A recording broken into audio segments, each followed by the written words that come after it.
Good evening, one and all. Today I'm going to talk about I'm going to talk about logistic regression and back propagations.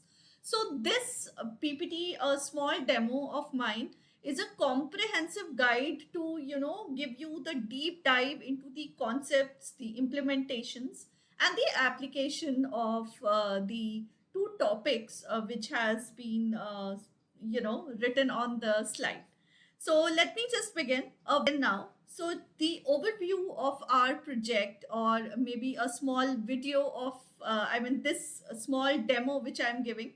The overview of this demo is what I'm going to cover in this is the introduction to logistic regression, the sigmoid function and the decision boundaries. How do we train with the maximum likelihood estimation? So what is MLE and how do we do it? I'll try to put the Python implementation, but the time limit is very less, 15-20 minutes. Let's see if this we are able to implement or not. Then I'm definitely going to introduce you to back propagation, forward propagation and the loss calculation, the algorithm, how it works, and definitely if we get the time to implement the things, plus real world applications and example. Now, when I talk about this logistic regression specifically, as you can see, it is for the binary classification problem. Now, what do you mean by binary? That means you just need zero. I'm so sorry. You just need a 0 and a 1. That's it. 0 and 1, right? So I think my stylus is not working. So that's the reason I wanted to talk about, but I'm so sorry for that. Okay, so logistic regression is used for binary classification problems, which basically talks about binary means 0 and 1 range. So if you can see in the slide, the predicted y lies between 0 and 1, and it predicts the probability of a binary outcome using a sigmoid function. So what is this sigmoid function? This reverse S, which you can see, no, this actually talks about the sigmoid function. So when I talk about this logistic regression, it is nothing but a simple form of a neural network that classifies the data category. Like for example, if you are classifying the emails, right, as spam or non-spam. So it is a classical use case of logistic regression. You are classifying 0 or 1, spam or not spam, right? Now, simple regression, what it does, it takes an input, it passes through a function which is actually called a sigmoid function, and then returns the output of a probability which is between 0 and 1.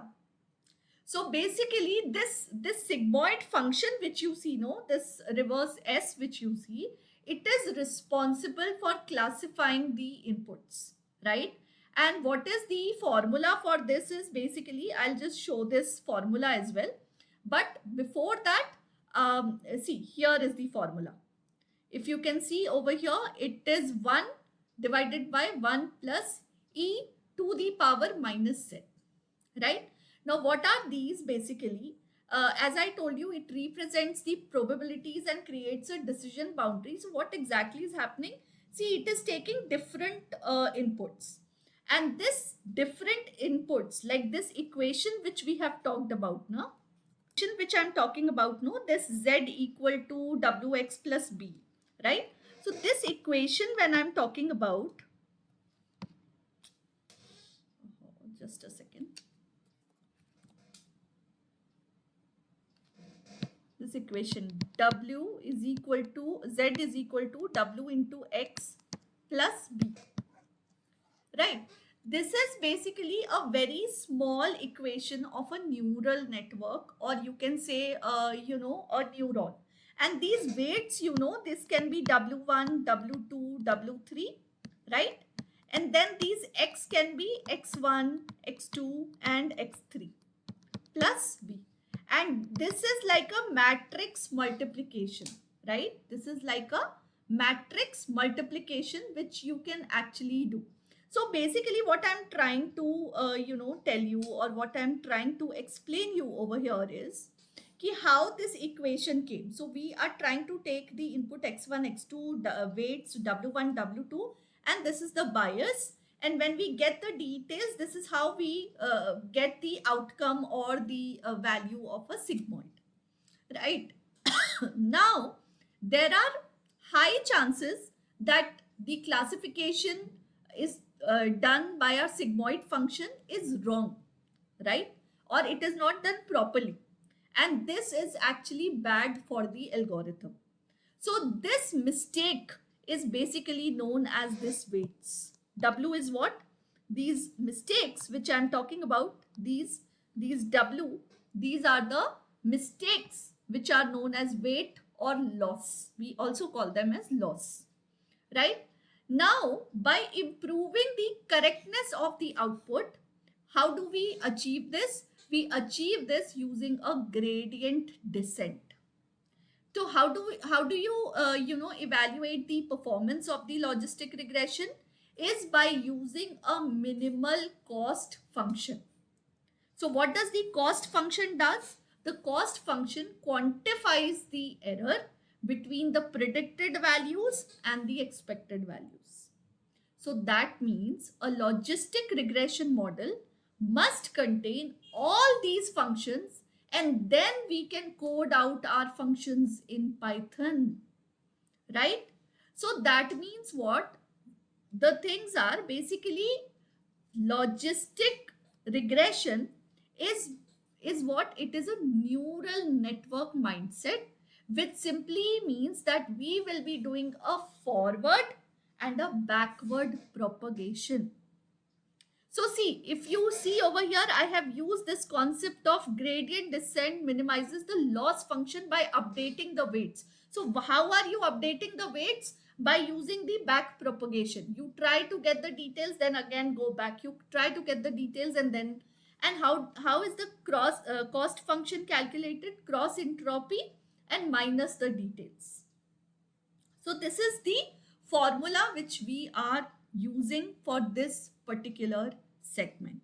Okay. So obviously when you are trying to get the classification matrix, this is a simple example code which we have taken. Here what we are doing, we are trying to make the model learn. sklearn is a ML model library which actually talks about the different models. So basically here I have imported logistic regression. In case you want to import linear regression, you can put it that way and so on. So sklearn.linear model and go ahead. Then which model are we applying? This is the model, and then we try to fit in this. So when you get a model, when you try to get the details, basically you try to evaluate this matrix. And what are the evaluation matrix things? This is accuracy, the precision, the recall, and the ROC curve. So these are deep concepts to go about. But since we are here to focus on a combination of logistic regression and back propagation, so I actually want to focus on these things, right? So what I want to implement over here is how this back propagation works. It is basically used to train the neural networks by adjusting the weight. So which weights I'm talking about? See, can you see it is going forward propagation? You get the result and then backward again it works. So when it is going backward, no, it calculates the gradient of the loss function with respect to each weight. So that's how the forward and the back propagation mode comes in the algorithm. Now for logistic regression, the forward propagation is used to calculate the cost function and the output, while the backward is used to calculate the gradient descent. तो forward में क्या होता है? Cost function. Backward में क्या होता है? Gradient descent. And basically this algorithm can be used to classify images as opposite to the ML form of logistic regression, right? So what are the steps you will need? You will need the number of input features you need. You want to initialize the model and then you want to loop in. And what do you want to loop in? what are the things you're going to loop in basically? So basically, I'll write the steps. First, we will say, okay. So basically, hold on. Basically, we will define the model structure. So this is very simple. This is the first step.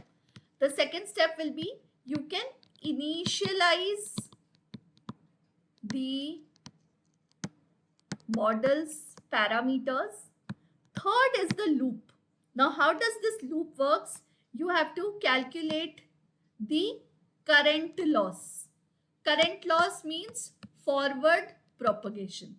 Second part of this loop will be calculate the gradient. So what I told you, gradient will be back propagation, right? Backward propagation. And then update the parameters, right? So that is a gradient descent. So basically, what are we trying to do? We are trying to start the sigmoid function computing, which will actually make us understand how the things work, right? So when you are trying to take all these things, no, like cost functions, gradient descent, or the loss functions, bias, input, all these things, what are we trying to do over here is, we are trying to put together all the forms of the model, and once we've got the details, then what are we going to do? We are going to, implement a neural network logistic regression model from the scratch, right? So basically, what are we trying to achieve over here is, once we have got this, like two phases, how these two phases works is this way. Computes the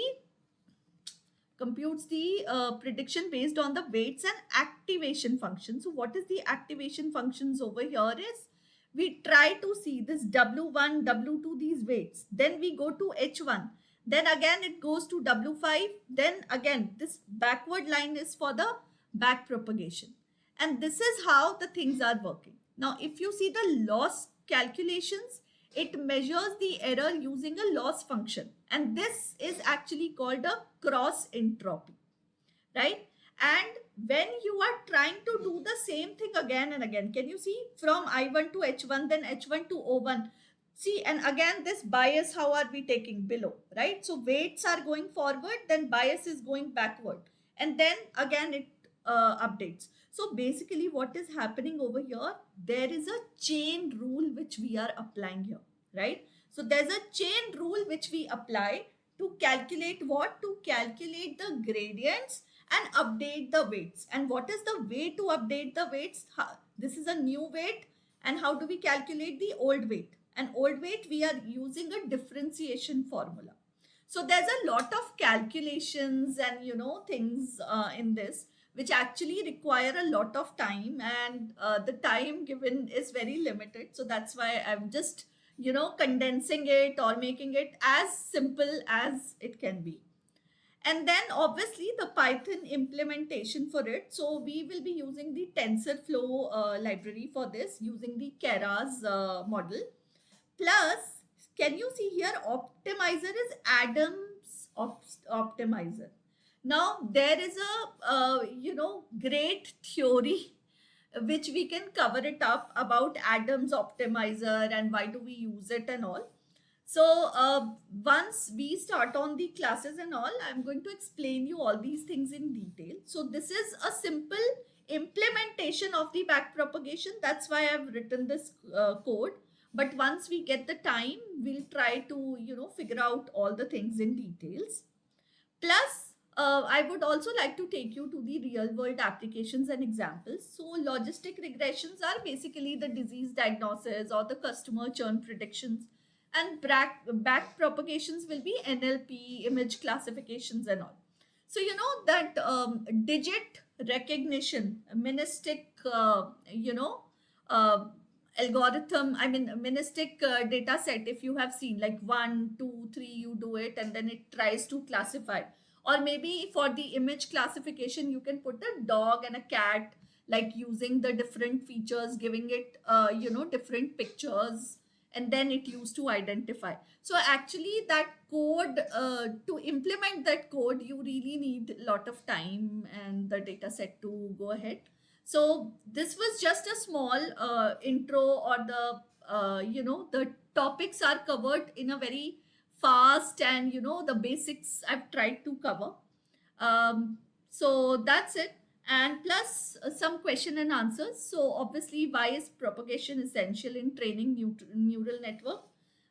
Obviously, because as we said, that it has to be updated every time, the new weights and all. So that is one thing.